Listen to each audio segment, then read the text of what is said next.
Halo guys, welcome back to Dos Creative Channel. Hari ini kita mau membicarakan soal branding. Branding lagi ya bro? Lagi dong. Bosen kan nih? Enggak dong, kan soalnya ini kan keahliannya lu Mas di Rubikyu. Iya. Boleh. Nah, jadi di sini episode untuk kamu yang lagi punya bisnis, yang mau bikin bisnisnya itu apakah perlu branding atau tidak? Karena secara tidak sadar atau mungkin kalian sadar ya, branding itu sebenarnya bisa naikin level ya. Yes. Dan juga secara tidak langsung bisa ngebuat customer itu jadi bisa beli lebih atau bayar lebih untuk produk kita, benar nggak Mas? Betul. Iya, Betul nah, banget. Gimana nih Mas? Kenapa branding itu tuh? Kita mulai dari awal deh. Kenapa banyak orang masih berpikir branding itu cuma logo, ya kan ya? Misalnya kayak untuk mungkin desainer yang masih baru, branding itu tuh kayak identiknya dengan logo doang atau tagline doang gitu. Padahal kan lebih dari itu ya Mas. Itu Ya? lebih banget. Kalau di Rubikyu gimana tuh Mas? Nah sebenarnya kalau misalkan yang kelihatan seperti kayak logo lah, atau misalkan dia punya tagline atau dia punya visual, itu sebenarnya cuma tip of the icebergnya aja. Atasnya doang ya. Cuma tip of the iceberg yang kelihatan. Dalamnya? Seperti itu. Karena kalau di dalamnya itu sebenarnya banyak hal tuh kalau dari branding itu nggak cuma hanya segi visual, tapi adalah juga menyentuhan segi psikologinya juga. Psikologi. Seperti itu. Jadi kalau misalkan kita ngomong tentang visual, apa yang kita lihat, sebenarnya ada berapa hal yang kita pecah dua nih. Jadi ada yang kita lihat sebagai logic, ya, logic. Ada yang kita lihat sebagai emosionalnya. Oh, seperti itu. Wow. Jadi seperti ini Mas, kalau andai kata kalau kita ngelihat barang pakai logic, itu adalah karena logic itu kan yang kita sampaikan kan adalah secara contoh harga. Betul ya. Okay? Kita perlu nggak perlu, atau hal-hal di mana poin yang membuat kita tuh logically thinking terhadap sebuah benda. Seperti itu kan. Nah, karena most of the time logic itu adalah kita cerna beli barang tuh dengan ukuran, dengan sebuah comparison. Betul. Yang mana yang lebih bagus, yang mana yang lebih murah, dengan harga secara ekonomi. Nah, sometimes itu yang kita sebut adalah need. Need ya, keperluan ya, need ya, NEED ya, need. Kayak misalkan contoh, aku perlu makan nih, kan? Kamu makan apa? Nasi goreng, you need, right? Ya betul. Kan? But do you want to eat nasi goreng every day? No. If I ask Mas Adri, what do you want to eat? Right now? Bukan right now, sorry ini lagi bulan puasa tapi mohon maaf ya. Mungkin jangan makanan deh, kita ngomong tentang barang deh. Barang, oke. Right. Kalau Anda kata you wanna buy a car, what car do you want? Want-nya ya. What I want? What you want. Kalau lu punya uang let's say lebih dari 5M deh. Budget lu 5M deh. Oke. Kita bakal ambil yang pasti kepikiran banyak orang. Sports car misalnya. Sports car, because it's a want ya. Iya, betul. Want. Do you need a Ferrari? Iya, betul. Do you need a Ferrari? No, not really. You don't need a Ferrari. Ya, betul. But you want a Ferrari. Ya. Nah itu. Want itu adalah di mana emosional yang kamu inginkan. Jadi yang dimainin itu adalah want-nya. Want-nya. When you create a product yang orang mau, itu akan menjadi sebuah desire di mana tuh people will even save up, nabung, nyicil, apa segala macam untuk mendapatkan barang yang dia mau. Betul. Make sense. You need a house or do you want a house? Kalau you need a house, orang gak usah cari rumah mewah-mewah. Yang penting layak di jalanan, lu bisa mampu bayar, is a need. Tapi you want a house. Wah, gue mau rumah di Gading Serpong yang cantik, gue mau rumah di Menteng. Is a want. Gak ada yang bilang I need a house in Menteng, gak ada. I want a house in Menteng. I need a house in Sudirman. I want a MacBook Pro. If I need, I'll buy something cheap. Betul. Iya kan? Jadi yang dimainin itunya emosionalnya. Emosional. Karena itu psikologinya bukan sih? Psikologinya di mana kayak kita tuh membuat satu barang yang orang tuh ingin. Yang orang tuh mau belinya. Emosional. Karena kalau kita membeli sesuatu barang dengan emotionally, kita tuh ada satu keikatannya. Ngerti nggak? Ketika kayak misalkan contoh, Mas Adri, kamu ada fans apa? Sepak bola kah? Ada sebuah MU. Nah, contoh MU. Lu suka siapa di MU? Siapa ya? Ronaldo udah kan? Ngomong kasarnya, kita go back to the 1979 ya. Ronaldo, ya, Ryan Giggs, whatever. David Beckham lah tahun 90-an ya. Ya, betul. Lu kan mau dong ya? Jersinya lu mau ya? Mau. Jersinya kalau misalnya punya 3 juta, gua dulu. Lu beli nggak? Beli. 3 juta, 5 jutaan, lu pengen ya? Iya. Biarpun lu nggak mampu di saat itu juga, gua akan nyicil nih. Gua akan nyicil, gua mesti I gotta have it. Itu emosional lu. Karena lu demen, lu mendambakan. Lu membuat idolakannya itu loh. Oh gitu. Ya kan? Kayak misalkan lu seorang fotografer yang lu suka moto. Kalau unit kamera mah beli yang murah aja.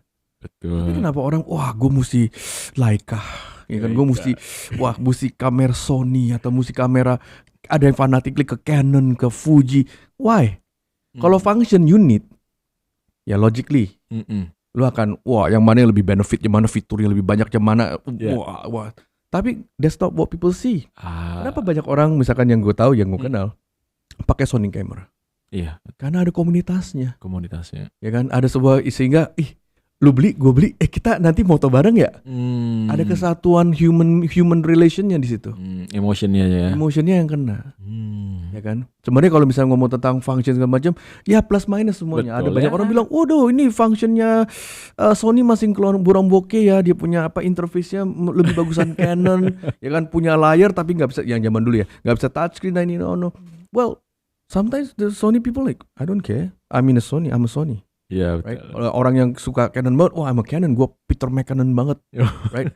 I'm a Canon lover, the warnanya ini segala macam. Sebenarnya bisa gue tweak aja di Photoshop sih. You got what I mean? Betul, iya. It's the culture yang menjadi culture yang di situ. Menjadi satu bagian terhadap ketika kamu beli sesuatu. That's why itu brand powerfulnya di situ. Oke nih Mas, kalau misalnya menurut Mas Mario sih, kenapa ada brand yang bisa masang harga lebih tinggi dibandingkan kompetitor padahal kualitas produknya mirip? Itu yang tadi itu ya. Nah gini Mas, ini adalah sebuah brand yang di sini juga kita ada ngomongnya parade starternya. Parade starter. Oke, parade starter itu contoh misalkan kopi, siapa yang duluan sih? Sebelum segitu banyak sekarang ini. Atas tangga, bawah tangga, lain hati, pindah hati, whatever. Pasti ada price starternya. Betul. Right? Oke. Nah, almost all product ada price starternya. Kita ngomong tentang ada zamannya boba. Mau boba apapun mereknya sekarang, mungkin gua nggak sebut semuanya ya. Ada price starternya. Betul. Right? And then they jump in to have different brands dengan different segmentation, different offerings, different flavor. Banyak strategi yang berbeda-beda. Ada yang gue mainnya di topping nih, gue mainnya di rasa nih, gue mainnya di bagian apanya, ada yang juga main di community-nya. Kan? So where you want to go sih. Nah itu yang sebenarnya dari hal-hal yang kita mesti lihatkan sih. Jadi jangan sampai kita cuma luncurkan sebuah bisnis, itu cuma perasaan dan ikut-ikutan.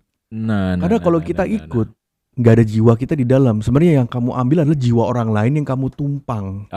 Ya kan, yang kamu jalankan bukan kendaraan kamu. Oh my God. Yes, you will be mungkin successful in a short period of time, right? Tapi kalau orang itu berubah, zaman berubah, you sendiri tuh nggak akan punya karakter sendiri. Nah, jadi hilang ya. Jadi hilangnya di sana. Kebanyakan brand tuh begitu, karena mereka ngikut. Mereka nggak punya originalitasnya terhadap diri, secara soulnya, secara brandnya. Karena fisik bisa dicontek, bro. Betul. Bisa kita contek, kita infringe, kita bisa 11 me too produk. Tapi in the day, orang tahu yang mana yang asli. Betul. Right? Contoh begini, dulu banget ya, anakku tuh masih kecil banget. Itu umur sekitar 4 tahun, 5 tahun, inget banget anak pertama gue. Ya. Jadi anak pertama gue itu, gue tuh suka ngajarin dia, karena kan dia masih kecil, gue ngajarin dia untuk motorik. Gue suka beli Lego. Wah, kita tuh di rumah gue banyak banget lah Lego yang gue beliin buat dia supaya dia belajar pasang. Iya, itu menarik. Dari nggak ngerti sampai dia udah expert sendiri, kan? Sampai udah jadi nggak usah bantu saya sendiri, wow dia bisa pasang sendiri, ya kan? Satu hari gue lihat satu Lego, mereknya bukan Lego, mereknya China. Gak tau lah, Changqingchong lah mereknya. Pego. Ya mungkin Pego lah. Mereknya gue lupa. Pokoknya itu brand mirip kayak Lego. Tapi bukan Lego. Warna-warnanya kotaknya pasti mirip-mirip juga. Gue ajak anak gue jalan-jalan. Ini bagus banget nih. Ini yang kamu mau kan? Iya Didi, that's nice. Tapi itu bukan Lego. Oh tahu. Dia bisa tahu. She knows like kalau bukan Lego itu berarti it's not the brand that she is in gitu. Gitu kan?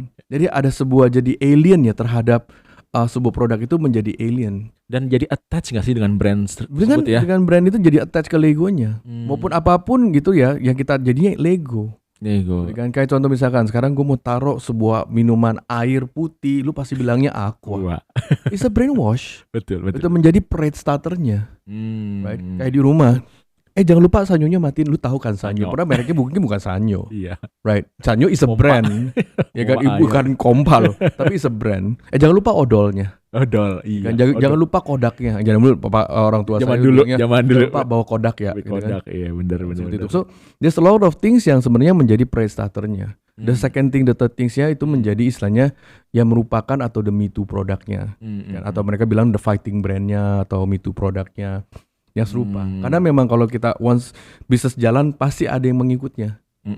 Gitu loh. Nah justru kita mesti diligent untuk selalu menciptakan creating new value atau creating more added value. Karena kalau enggak komputer kita lama-lama yang jadi lebih unggul daripada kamu yang mulai padahal kalian yang mulai yang mulai duluan. Nah itu yang mesti di-nurture di situ sih. Oke Mas, ini ada pertanyaan yang mungkin newbie ya. Apakah harga tinggi selalu identik dengan kualitas atau ada faktor lain yang membuat orang mau membayar lebih? Sebenarnya kalau untuk bayar lebih atau enggak lebih, itu sebenarnya back again, itu ada sebuah nilai terhadap barangnya sih. Nilainya ya. Gitu loh. Karena gini loh Mas, banyak orang ketika beli mobil murah, mereka nggak appreciate mobilnya. Ya berapa? Murah kok. Gue tabrakin aja, ntar gue beli lagi. Lecet dikit gak apa-apa. Right? Gitu. When you buy something more expensive, di benih otak kita tuh psikologinya ada value terhadap appreciation-nya. Iya betul. Gitu loh. Coba deh kalau lu beli mobil mahal.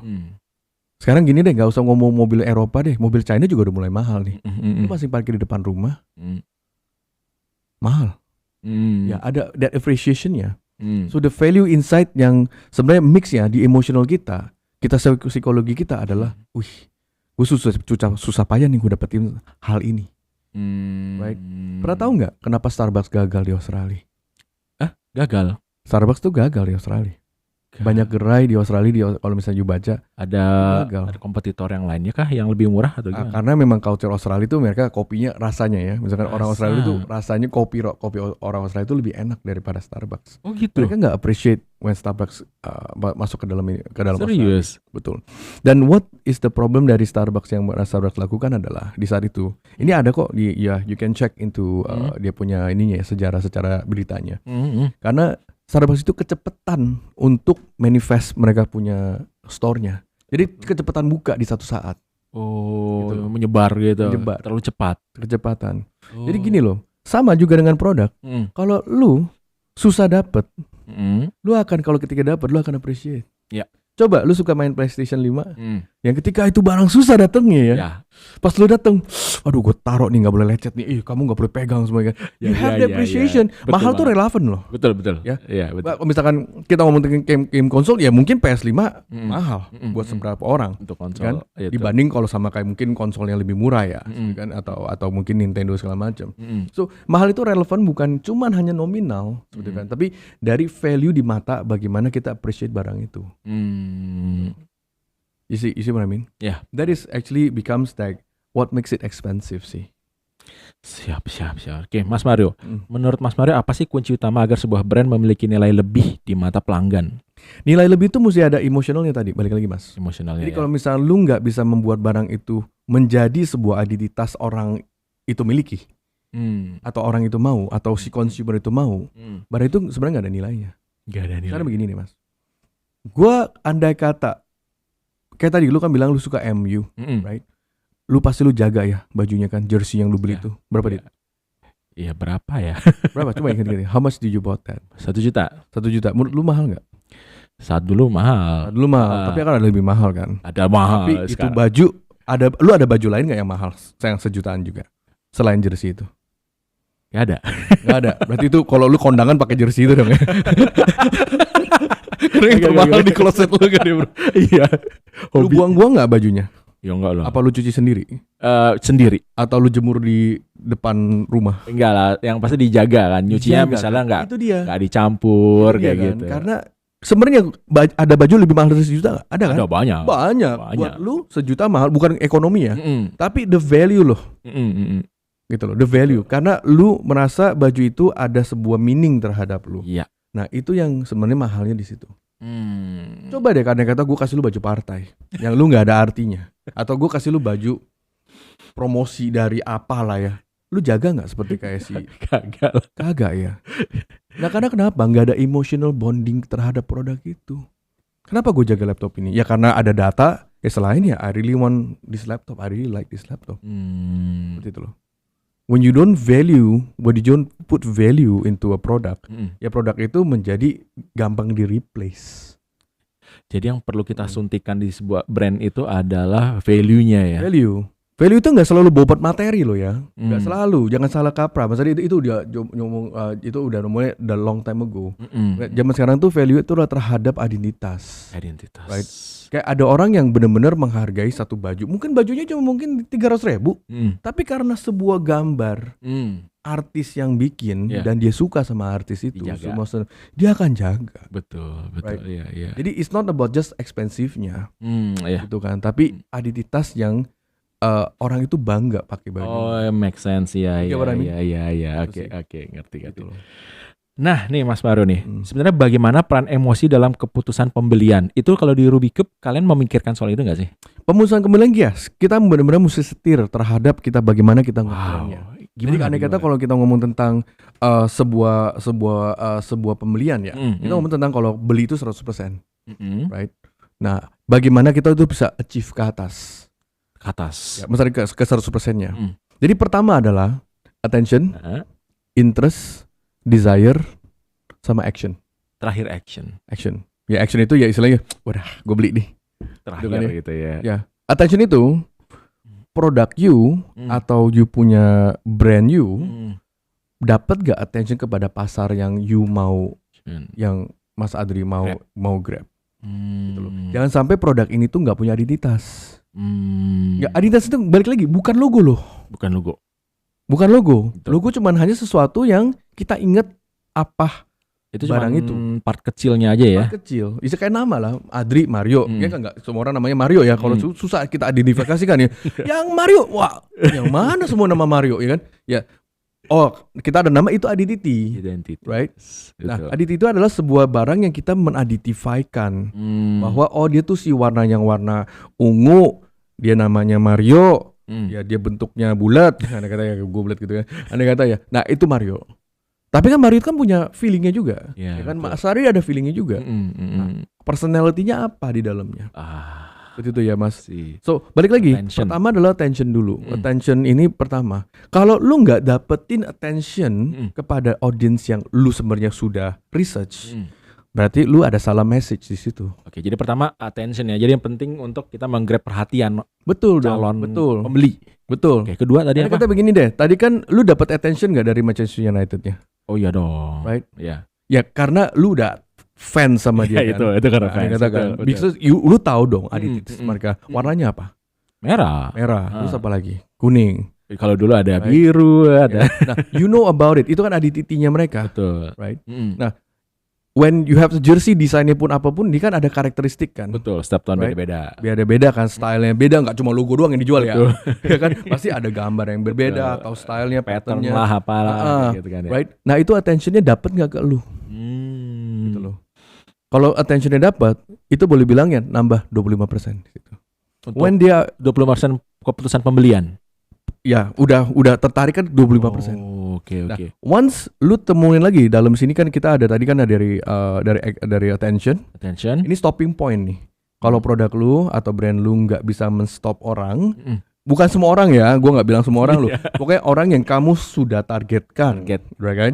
Contoh kayak contoh ngomong kasar ya, misalkan produk wanita ya kan yang nggak stop yang cowok itu berarti salah message ya. Iya. Berarti kan ada certain target ya. Pakaian wanita misalnya. Pakaian wanita kalau yang stop lu ada masalah nih Mas. Berarti either lu yang masalah atau yang men-advertise-kan yang membrandkan masalah. Kesalahan audiens yang salah gitu kan ya.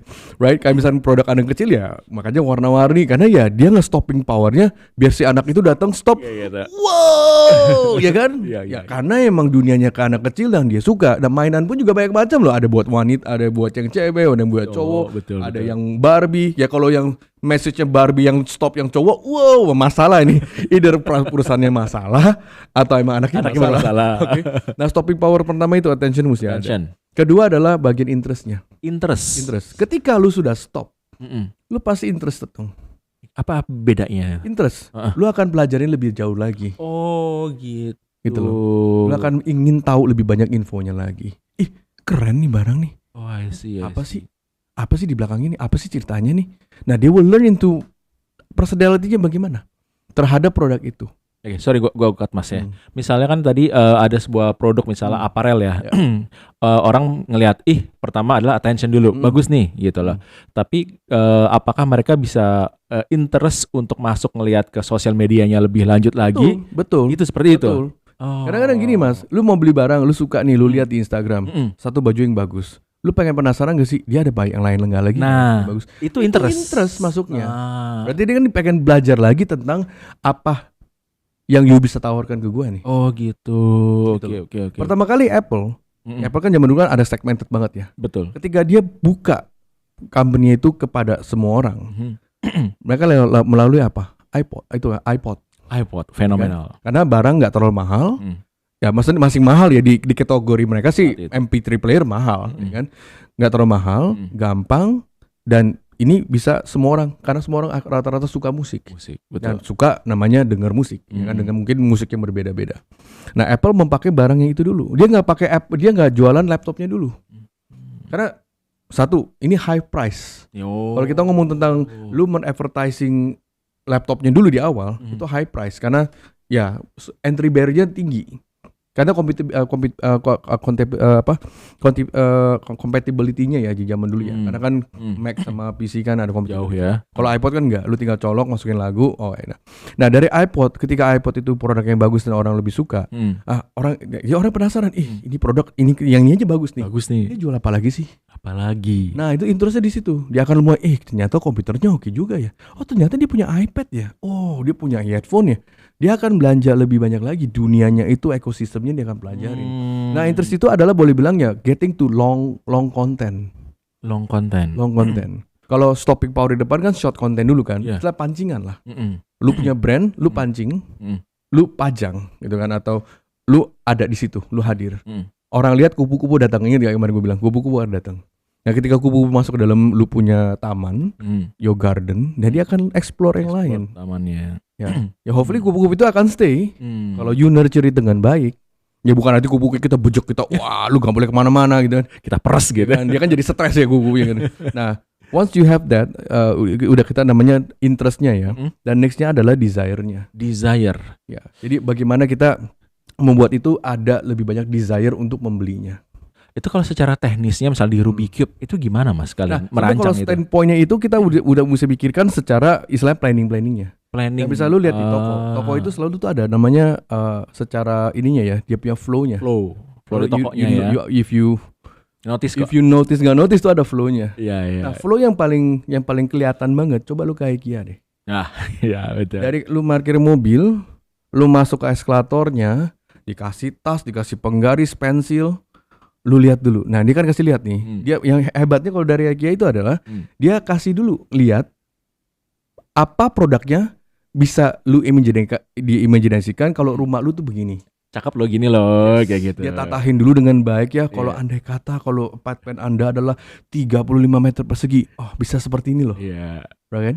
Betul. Kalau dibilang perlu modal gede ya, sebenarnya kan ya benar-benar dipajang ya, seperti di setup seperti kayak living room. Karena when you are immersed into that space, lu akan bisa awalnya gue mau beli bangku, lemarinya bagus ya. Pas misalnya perempuan dia datang ke sebuah setup dapur, bagus kayak akhirnya gitu. Akhirnya lebih banyak kan. Gue pengen kayak gini. Iya, dan dia itu build into the desire-nya lebih tinggi lagi.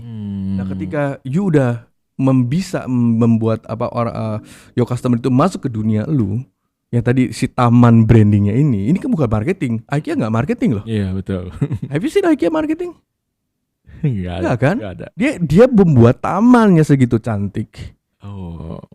Orang datang ke taman itu, main di taman itu, men-experience taman itu, mulai build emotionalnya. Gue suka nih barang ini, gue suka nih ini. Lama-lama kan lu awalnya mau cuma beli bangku, beli meja deh, atau lu pikir nanti gue mau beli meja ini nih. Betul, lu cicil lagi kan. Nah, itu emosional yang terbuild itu.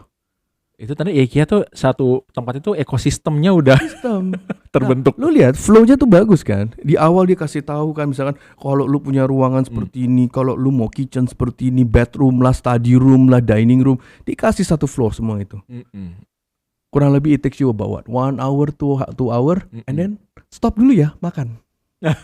makan. Iya bener. Ada tempat makannya. Istirahat dulu. Duduk minum kopi, makan. See the flow not? Betul.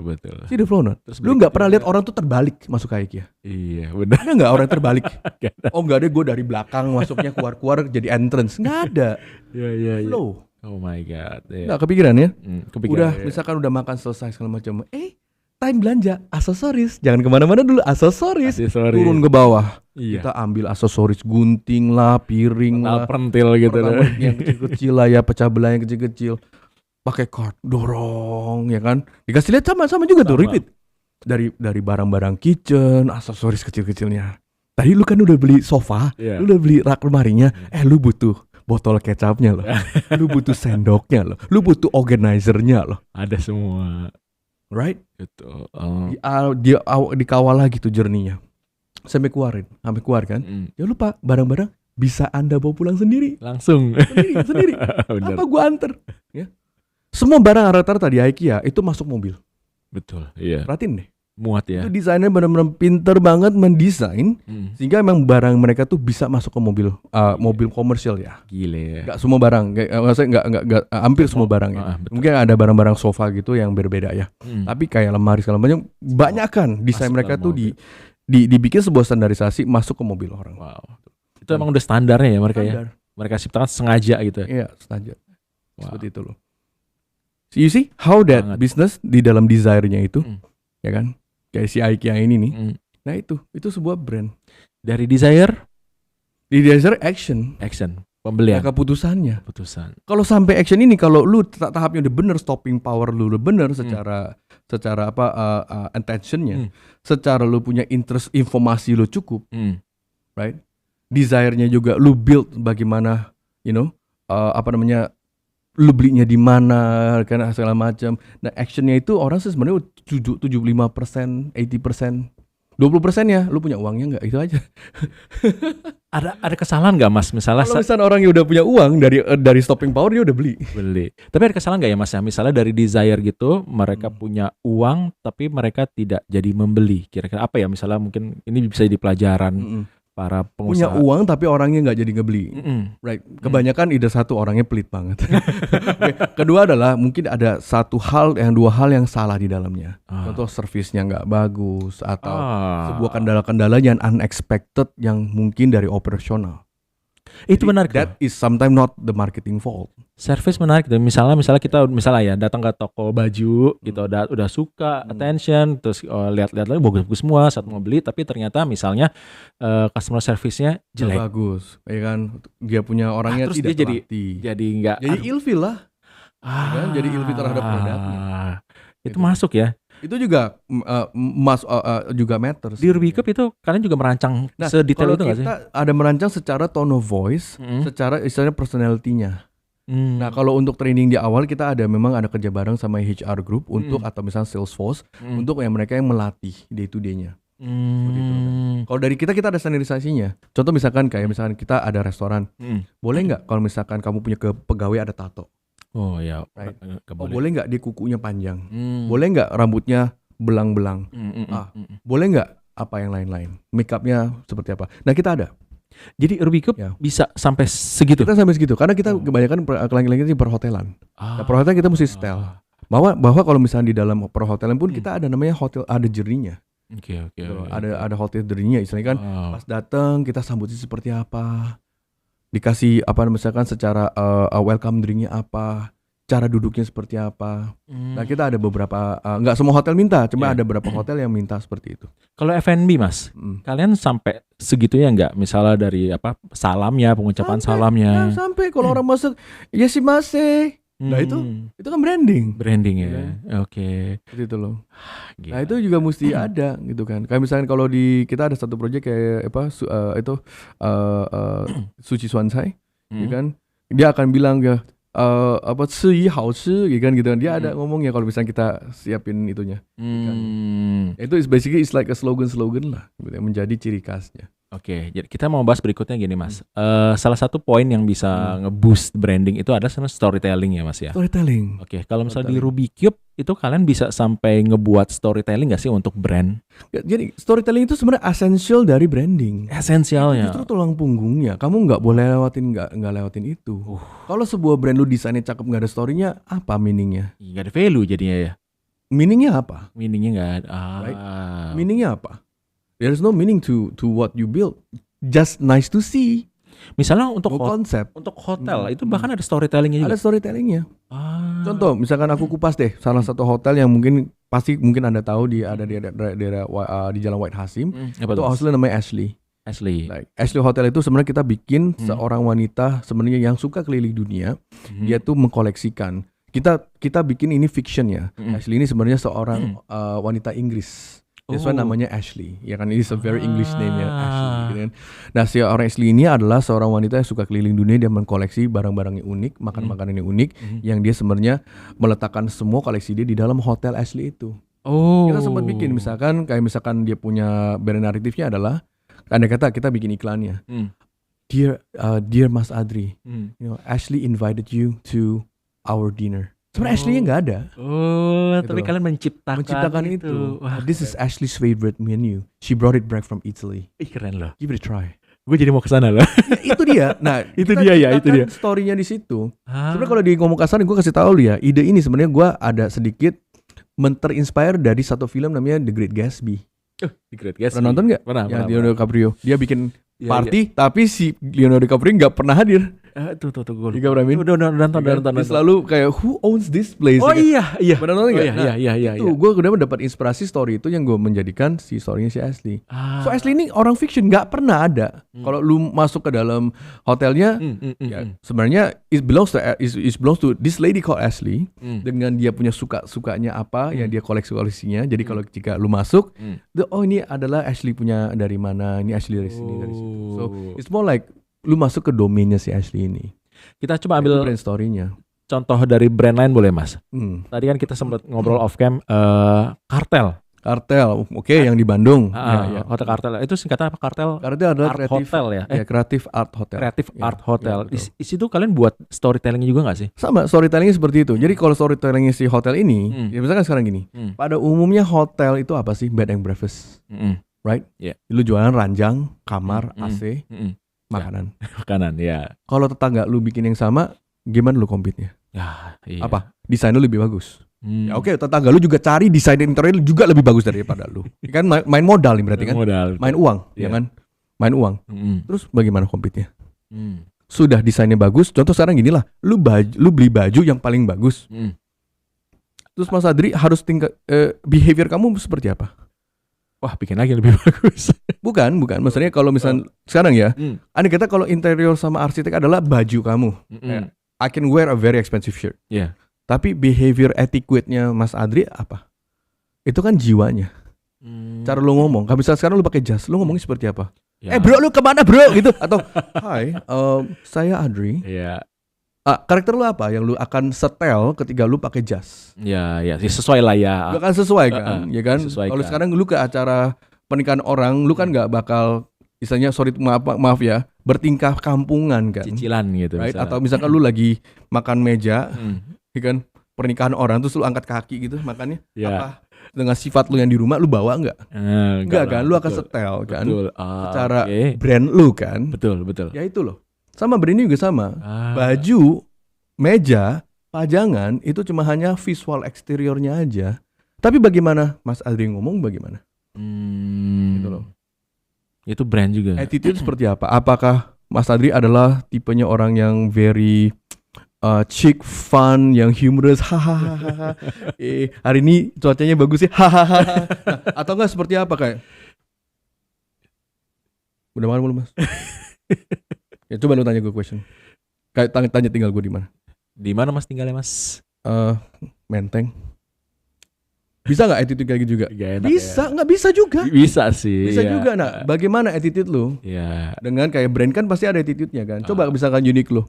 Hi, welcome to Uniqlo. How can I help you? Mas, ada yang perlu dibantu, Mas? Ramah. Gue yakin ya, dia keluar beli makanan nggak kayak gitu kan. Halo, nasi padang 1. Ya nggak juga dong. Ya kan dia nggak begitu kan? Iya. Ya kan dia nggak akan pakai nada Uniqlo untuk beli barang. Tapi emang Uniqlo kan ada setelan kan. Cara ngomongnya.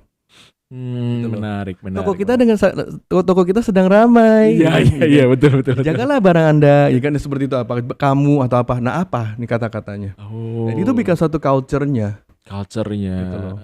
Ya seperti itu. Nah, itu insight-nya, itu soul-nya nih. Soul-nya seperti apa? Gitu loh. Jadi dari semua itu bisa dipastikan ya kalau pembeli atau customer tuh pasti bakal mengeluarkan uang lebih untuk kita ya. Ya itu karena kita feel comfortable. Itu kayak kemarin gue ketemu satu klien gue bilang gini, filosofi dia adalah, Mar, maupun restoran seperti apa ya, kalau orang datang happy, servisnya happy, makanan semua akan rasa lebih enak. Karena mood kita udah terasa enak, happy. Lu mau seberapa mewah, seberapa mahal, pelayannya nggak bagus, makanan enak pun juga rasa nggak enak. Iya betul. Right? Betul. Makanya zaman sekarang tuh jangan dipikir kalau misalkan mahal itu adalah materi. Karena juga ada nama emotional luxury.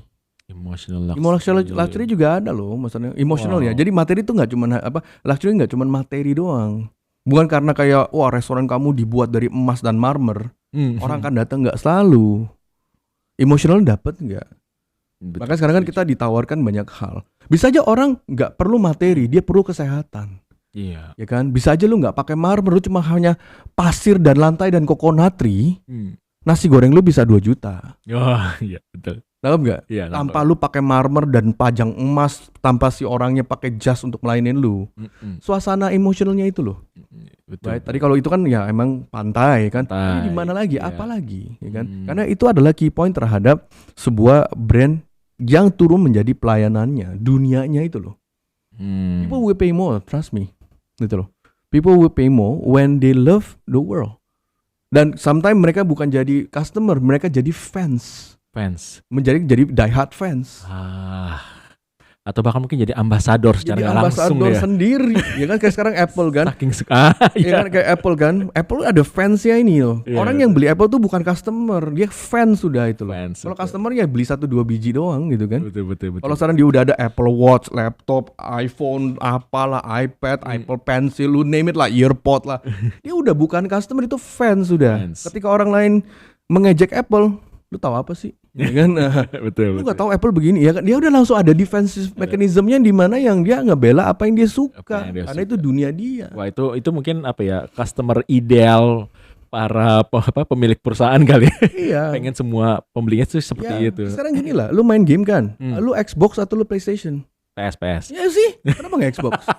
Right? Tapi orang yang Xbox pasti bilang, enggak, Xbox lebih bagus. Iya, betul. Enggak men, Nintendo.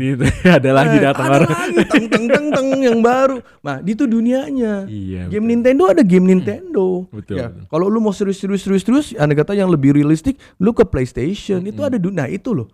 Itu udah di dunia, itu die hard fans banget. Iya, betul. Very die hard, they will die for that gitu loh. Setuju. Gitu. Itu benar. Karena emosional lu gak bisa beli. Lu kalau lu bilang gue bayar lu deh 10 juta lu jadi fansnya Xbox, mungkin dia cuma kulitnya doang. Iya betul. Iya deh, gue ambil duitnya. Iya gue Xbox. Di hati kalau lu buka lu belek PlayStation dalamnya. Iya. Nah itu branding bro. Gile. Nangkep gak? Nangkep banget. Gitu loh. Lu bisa lie to people to get attention in 1 or 2 times, tapi brand tuh melekat. Susah di ngomong ya, gitu. Susah di ngomong, kayak pacar gitu ya. Kayak pacar gitu. Brand tuh kayak pacar, ketika lu udah satu lu suka, love-nya tuh forever gitu, it's like. Betul. Terakhir nih Mas nih. Sebenarnya bagaimana sih strategi bangun brand yang autentik di era digital saat ini? Digital kan sekarang udah banyak ya, orang banyak diberikan pilihan, muncul kayak jamur. Tapi gimana ya cara kita buat brand kita jadi autentik di mata orang? Autentik? Nah aku tanya dulu, autentik itu apa maksud lu? Beda ya. beda dari yang lain gak sih sebenarnya? Nah gini, autentik tuh susah dibilang. Susah ya. Authenticness itu apa? Sekarang gue bilang ada desain yang autentik. Benar juga. Hampir nggak ada sih bro. Hampir nggak ada. Union ini hampir nggak pernah gue lihat lagi namanya barang yang autentik ya. Betul. Gitu kan. Cuma sekarang sebenarnya adalah bukan apa yang lo bisa lakukan, tapi you need to know siapa yang kamu mau jual. Siapa? Right? Di balik reverse psikologinya di sini, right? Lu mesti kayak sekarang gini ya, gue punya 3 anak. Anak gue 3-3-nya tuh punya karakter berbeda-beda. Beda semua. Bukan artinya gue beli satu barang ketiga anak itu akan suka barang yang gue kasih. Ya because they have their own things. Betul. Yang satu dia lebih sukanya artsy dan segala macam. Yang kedua dia lebih suka gaming, gitu kan. Yang kedua anak kedua, contoh ya, gue kalau kasih dia Roblox dia akan cinta gue. Biarpun gue kasih dia uang asli, dia lebih value Roblox. Ngerti gak? Karena apa? Ya karena dia ada dunia yang disuka. If you know what that person wants, dan lu meracik terhadap itu, you got a fans. Gitu loh. You got a fans. Jadi kalau menurut gue adalah ketika bikin sebuah brand, jangan lupa lihat pasarnya. Di mana pasar yang akan men-embrace lu punya brand itu. Pasarnya. Lihat dulu dan tentukan kita mau grab pasar yang mana. Iya, bukan mau pasar yang mana, lihat pasar yang cocok, yang selaras dengan lu punya keinginan. Gitu ya kan? Kayak misalnya kemarin ya aku pernah ngomong sama Mas, main basket pakai sepatu futsal oke nggak? Bisa nggak? Logically bisa nggak? Bisa kan? Nggak bisa kan? Betul. Nggak salah kan? Nggak salah. Sepatu kan? Main basket pakai sepatu futsal bisa kan? Bisa juga. Logically bisa. Iya. Kalau lu jadi orang tua zaman dulu kan yang penting sepatu. Daripada lu nggak pakai sepatu, yang penting sepatu. Ke papa kasih kamu sepatu. Udah pakai, ya kan? Iya betul. Tapi lu sebagai anak malu nggak pakai sepatu futsal? Malu lah. Kenapa malu? Iya. Sepatu bro. Iya. Kalau secara kategori dictionary nggak salah lu. Betul. Sama-sama sepatu. Tapi konteksnya berbeda kan? Ya kan? Itu loh, itu adalah feeling, itu diciptakan dari manusia. Prinsip. Ya kan? Gak ada salah lu mau pakai sepatu cang tinggi aja, lu pakai Charles and Keith aja lu main basket boleh, siapa yang bilang enggak boleh? Palingan lu cedera aja, kan? Siapa yang bilang enggak boleh? Enggak boleh kok. Boleh. Lu pakai sepatu olahraga Chanel, kan ada kan ya sneaker, lu main basket boleh kok. Tapi kenapa orang basket enggak pakai sepatu Chanel? Ya nggak bisa dong. Karena beda pasar ya. It's a different context. Nah ngerti gak nih? Dunianya berbeda. Bukan harga. Kalau lu mau cari sepatu termahal buat main basket, bisa lu cari aja Hermes. Kan ada juga sepatu sneakernya lu buat main basket. Bisa. It's not that. Karena kalau sepatu Air Jordan yang dia menggemarkan si Jordannya, sepatu basket dia di hati dia lebih mahal daripada Hermes lu. Ya, betul. Kayak tadi jersey lo. Betul. You see the value di sini. Betul. Itu dia value-nya. Ya. Karena value itu adalah emosional. Gak susah di replace bro. Oke, nih Mas Mario, ini terakhir nih. Mas Mario punya pengalaman gak sih beli sesuatu hanya karena merasa connect secara emosional dengan ya sering banget gua. Contoh. Sering banget ini mainan-mainan. Ada di bawah di kantor. Gue sering banget beli sesuatu gitu. Sebenarnya kalau dipikir-pikir nggak berguna juga sih. Tapi gue suka. Right? Pengen kayak gitu. Itu manusia, itu yang bikin kita manusia ya, kan. Kecuali emang lu nggak punya hobi di hidup lu ya, atau nggak punya ya nggak ada keinginan apapun ya, kayak lu taruh stiker sini kan. Ya suka. Lu kan lu suka kan. Betul, ini pasti artis yang bikin. Betul. Bukan stiker random. Kalau sekarang gue kasih lu stiker random dari Carrefour, lu taruh nggak? Gak mau lah. Ya, dari Food Hall lu tempel. Lu nggak mau lah. Kenapa nggak mau? Iya. Karena nggak ada emotional connection terhadap apa yang lu banggakan. Betul. Berikutnya adalah identitas ya. Sekarang gue tanya lu, ini siapa yang gambar? Ini seniman favorit gue guys, namanya Isa Indra Permana. Oh Isa. Nah langsung lu bilang favorit gua, kan? Right, you get what I mean? Yeah. Karena lu suka karyanya. Kalau anda kata stiker dari permen karet, lu mau tempel nggak? Yosan gitu. Ya Yosan mau nggak tempel di sini? Nggak mau. Karena kenapa? Nothing to do with me, right? Biarpun kalau, karena kalau sekarang logically ya tadi gue bilang, kalau if a need, lu perlu stiker, ya gue kasih stikernya Asko mau lu tempel di sini. Stiker partai juga bisa, right? Kecuali ya lu kerja di Asko, mungkin lu gue bangga nih, ya, atau gue kerja di apalah BCA, lu taro, ya, Tapi kenapa orang mau taruh stiker Apple? Bangga. Karena bangga terhadap komunitas itu. Because company-nya yang luar biasa, fenomena, ya namanya kan world fenomena, siapa yang nggak tahu ya, mungkin ada ya, mungkin di Afghanistan yang nggak tahu Apple ya, nggak tahu lah, kamu nggak tahu lah, right? Tapi Apple ya everybody know the whole world, gitu kan? Betul. Ya, ada satu istilahnya, either lu PC atau lu Mac kan? Nah, betul, itu dia. Yeah, I tend to be Mac, sorry. Ini kelihatan banget ya guys. Kita gak temenan ya kan? Kita gak temenan ini. Jauhan dikit sini. Iritasi. Takutnya Nepa ini kena virus lagi.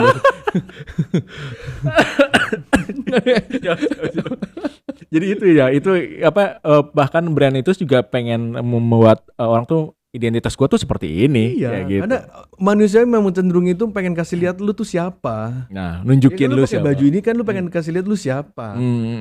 Lu jadi orang ke kantor lu pakai jas itu kan, you want to show who you are, right? Profesional. Kalau nggak pakai kaos kutang aja Kayak kemana-mana. Iya, betul. Ya enggak, ya kan?